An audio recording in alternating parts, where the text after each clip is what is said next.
2 time ஃபெயிலியருக்கு அப்புறம் 3வது time success பண்ணிட்டேங்க. கொக்கோ பீன்லேருந்து ஹோம்மேட் சாக்லேட் பால் ரெடி பண்ணியிருக்கேங்க.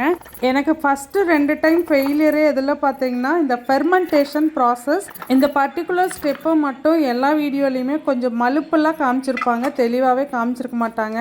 இது ஒன்றுமே இல்லைங்க. கொக்கோ காயை உடச்சி உள்ளே இருக்கிற பீன் எடுத்து ஒரு கண்ணாடி பாட்டிலில் போட்டு நான் செல்ஃபில் வச்சுட்டேங்க. டெய்லி காலையிலையும் சாயந்தரம் நல்லா குலுக்கி விட்டுட்டேன். அதனால அது கெட்டே போகலை. ஆனால் அழகாக ஃபெர்மெண்ட் ஆகி, அதாவது நொதிச்சு புளிச்சு வந்திருந்தது. வெள்ளிக்கிழமை காலையில் ஒரு 11 மணி வாக்கில் வச்சேங்க. செவ்வாய்க்கிழமை காலையில் 11 மணி, கரெக்டாக 4 நாள் வச்சுருந்தேங்க. இதோட வாசனை எப்படி இருந்ததுன்னு பார்த்தீங்கன்னா, ஆப்பிள் சைடர் வினிகர் எப்படி இருந்ததோ அதே வாசனை இருந்தது. அந்த தண்ணியை பல்ப்பை எல்லாமே வேஸ்ட் பண்ணாமல், அது கட் ஹெல்த்துக்கு ரொம்ப ரொம்ப நல்லது. டெய்லி கொஞ்சம் கொஞ்சமாக அதை குடித்தோன்னா கட் ஹெல்த்துக்கு ரொம்பவே நல்லது.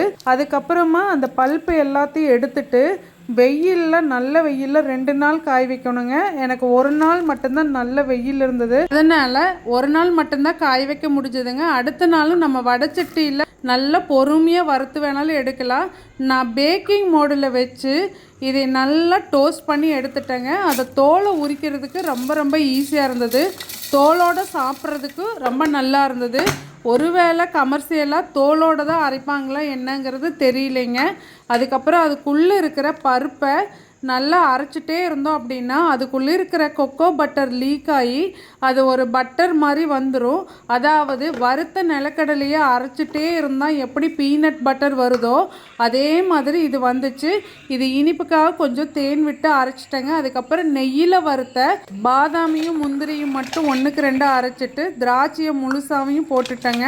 இதையே நம்ம ஏற்கனவே அரைச்சி வச்சுருக்கிற அந்த கொக்கோ பவுடர் கூட போட்டு நல்லா மிக்ஸ் பண்ணி நல்லா லட்டு மாதிரி உருண்டை பிடிச்சிட்டேங்க.